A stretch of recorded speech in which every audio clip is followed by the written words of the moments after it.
I am reading the Life and the Teachings of the Masters of the Far East by Baird Spalding. I will begin with the foreword. In presenting the life and teachings of the Masters of the Far East, I wish to state that I was one of a research party of 11 persons that visited the Far East in 1894. During our stay, 3.5 years, we contacted the great masters of the Himalayas, who aided us in the translation of the records, which was of great assistance in our research work. They permitted us to enter into their lives intimately, and we were thus able to see the actual working of the great law as demonstrated by them.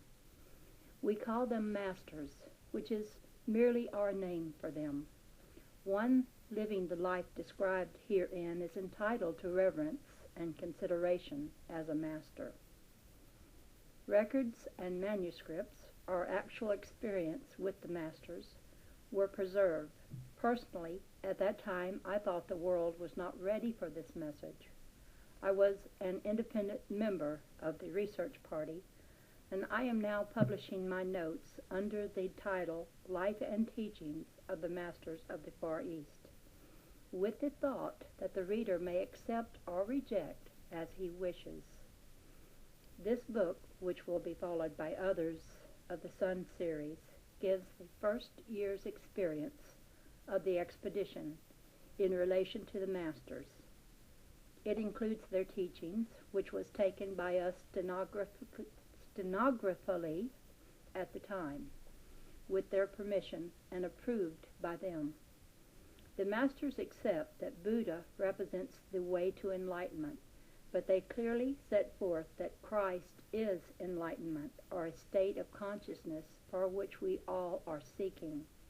The Christ light of every individual, therefore, the light of every child that is born into the world. Chapter 1. There is so much being printed at the present time regarding spiritual matters, and there is truth regarding the great teachers of the world, that I am prompted to place before you my experience with the masters of the Far East. In this book I am not attempting to expound upon a new cult or religion. I am only giving a resume of our experiences with the masters, in which I am undertaking to show the great fundamental truths of their teaching. These masters are scattered over a wide territory, and since our metaphysical research covered a large portion of India, Tibet, China, and Persia, no attempt to authenticate these experiences is made. There were 11 practical, scientifically trained men in our party. The greater part of our lives had been spent in research work. We had been accustomed to accept nothing unless it was fully verified, and we never took anything for granted. We went thoroughly skeptical and came away thoroughly convinced and converted, so much so that 3 of our number went back, determined to stay until they are able to perform the works and live the life, just as these masters are living today. Those who so greatly assisted us in our work requested that their names be withheld in the event of our publishing the expedition's memoirs. I shall relate nothing but the facts as they happened, using as nearly as possible the words and expressions of the people I met and with whom I was thrown in daily contact during the expedition. It was one of the conditions of the agreement before taking up the work that we should at first accept as fact everything we witnessed, and no explanations should be demanded until we had gone into the work thoroughly, taken their lessons, lived and observed their daily lives. We were to accompany these masters, live their lives, and determine for ourselves. We were at liberty to be with them as much as we liked, ask any questions we wished, use our own deductions in getting results, and finally accept what we saw as fact or fake. There was no effort at any time to influence our judgment in any way. They wished us to become thoroughly convinced before we gave credence to anything we saw or heard. Therefore, I will place these happenings before the readers and ask them to accept or reject as they see fit. We had been in India about 2 years, doing regular, routine research work, when I met the master known in these writings as Email. While walking along a street in the city where we were staying, my attention was attracted to a crowd. I saw the center of interest was one of the street magicians, or fakers, that are so common in that country. As I stood there, I noticed beside me an elderly man who was not of the same caste as those about him. He looked at me and asked if I had been long in India. I replied, "About 2 years." He asked, "Are you English?" I answered, "American." I was surprised and very much interested to find one who spoke English. I asked him what he thought of the performance then going on. He answered, "Oh, it's a common occurrence in India. These fellows are called fakers, magicians, and hypnotists. They are all that the name implies, but underneath it all is a deeper spiritual meaning that few discern, and good will come of it some day. It is but the shadow of the thing from which it sprang. It has caused a great deal of comment, and those commenting upon it seem never to have reached the true meaning, for there certainly is a truth underneath it all." Here we parted, and I saw him only occasionally during the next 4 months. Our expedition was confronted by a problem which gave us a great deal of trouble.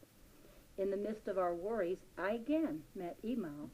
Immediately he asked what was bothering me and began talking about our problem. I wondered at this, for I felt that none of our party had mentioned it outside of our little circle.